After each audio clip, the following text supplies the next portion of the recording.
premier site web qui vous fera découvrir de nouveaux clips, musique et prêches, émissions et actualités musulmanes en exclusivité. Abonnez-vous dès maintenant à nos différentes chaînes de Zigri Plus et retrouvez le meilleur de l'actualité. أعوذ بالله من الشيطان الرجيم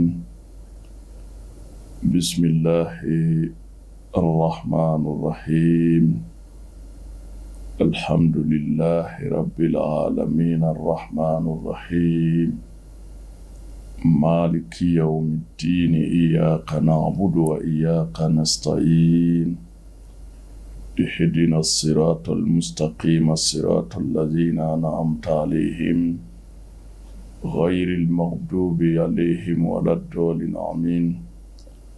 اللهم صل على سيدنا محمد الفاتح لما أغلق والقاتم لما سبق ناصر الحق بالحق والهادي إلى صراطك المستقيم وعلى آله حق قدره ومقدار العظيم.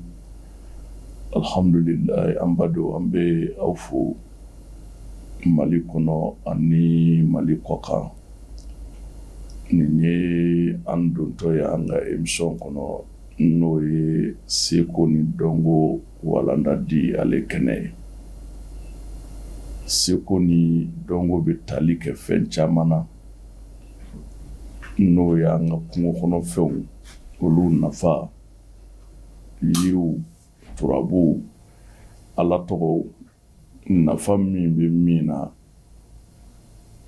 émission in bɛ bolo a bɛɛ lajɛlen kan.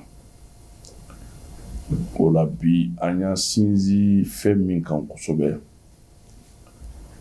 o de ye arijigɛ sɔrɔ yɔrɔw ye. An bɛ nafolo dépense wagatiw de la. San wagati bɛɛ ye nafolo ka waati de ye. Sabu diɲɛ yɛrɛ tɔ tora nafolo de bolo. Ni mɔgɔ min ye mɔgɔw nɛgɛ ka hakilina wɛrɛ d'i ma, bɛɛ n'i ka faamuya don. Mais diɲɛ foyi ti ɲɛ bi ni wari tɛ. Diɲɛ bɛ wari de bolo bi. O hukumu kɔnɔ, n'i donna Dalailul Khairati kɔnɔ, n'u b'a fɔ a ma ko miyateyini huwa wahid, miyateyini huwa wahidu, n'o ye kira tɔgɔ 201. O miyateyini huwa wahidu in, ni mɔgɔ min b'a fɛ ka diɲɛ sɔrɔ ka lahara sɔrɔ, gindo dɔ b'a la min'o di nin kaloba in bonya kama, i k'a paratigi kɛ i k'a lajɛ. Ni Dalailu dayɛlɛ i bɛna a kalan ka jigi, ni nana se Miftahu Arahmati, Miftahu Arahma, ni nana se o yɔrɔ ma, i b'i jɔ ye. I b'i fɛ ka kɛ min ye tigitigi, i mago bɛ min na Ala fɛ, i b'o bɛɛ ŋaniya siri, i bɛ sɔrɔ ka n'a wurudi. Miftahu Arahmat, Miftahu Arahma, siɲɛ 489, siɲɛ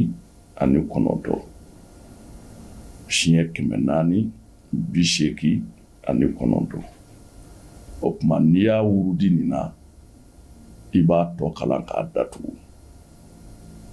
I b'i jija ka dɔgɔkun 1 sɔrɔ a la nin cogo la.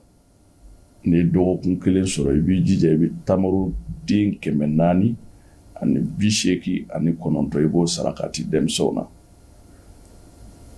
I y'a kɛ min na k'i sasɔ, i y'a sɔrɔ sunkalo in kɔnɔ, mais i y'a kɛ kun min kɔni kama Ala b'o d'i ma.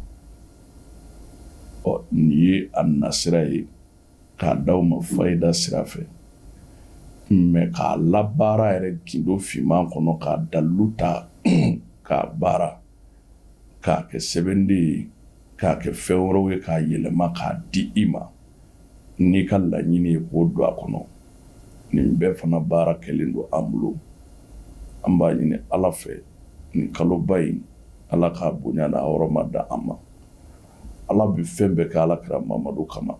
fɛn bɛɛ wa Ala bɛ fɛn bɛɛ to i kira kama. Haza wa salam, ni de tun ye kulatigɛ.